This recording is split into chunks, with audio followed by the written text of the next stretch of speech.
Big boss Rashika Shetty ಅವರ ಹೊಸ ಚಿತ್ರ ಮುಂದಿನ ವರ್ಷದ ಫೆಬ್ರವರಿ ತಿಂಗಳಲ್ಲಿ ರಿಲೀಸ್ ಆಗ್ತಾ ಇದೆ. ಈ ಚಿತ್ರದ ಹೆಸರು ಪ್ಯಾರ್. ಸೊ ಈ ಸಿನಿಮಾದಲ್ಲಿ ರಾಶಿಕಾ ಶೆಟ್ಟಿ ಅವರು ರಿಶ್ವಿನ್ ಅನ್ನೋ ಹುಡುಗನ ಜೊತೆ ಆಕ್ಟ್ ಮಾಡಿದ್ದಾರೆ. ಸೊ ಇದರಲ್ಲಿ ರಾಶಿಕಾ ಶೆಟ್ಟಿ ಅಪ್ಪನ ಪಾತ್ರದಲ್ಲಿ ರವಿಚಂದ್ರನ್ ಅವರು ಆಕ್ಟ್ ಮಾಡಿದ್ದಾರೆ. ಸೊ ಇದೇ ಚಿತ್ರದ ಪ್ರಮೋಷನ್ ಗಾಗಿ ರವಿಚಂದ್ರನ್ ಮತ್ತೆ ರಿಶ್ವಿನ್ ಅವರು ಬಿಗ್ ಬಾಸ್ ಮನೆಯೊಳಗೆ ಬಂದಿದ್ದಾರೆ.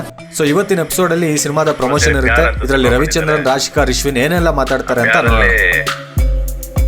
ಸಿನಿಮಾ ಮಾಡ್ಬಿಟ್ಟಿವ್ರು, ನಾನಿಂದ ಕಂಪ್ಲೀಟ್ ಆಗಲ್ಲ, ನಾನೇ ಬೇಕು.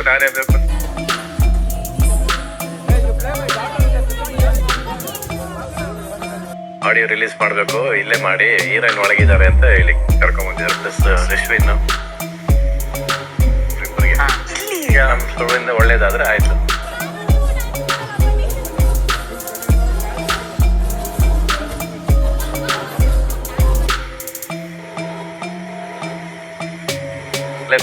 ಕೊನೆಗೆ ರಾಶಿಕಾ ಅಪ್ಪನ ಪಾತ್ರ ಮಾಡಿಸಿದ್ರು.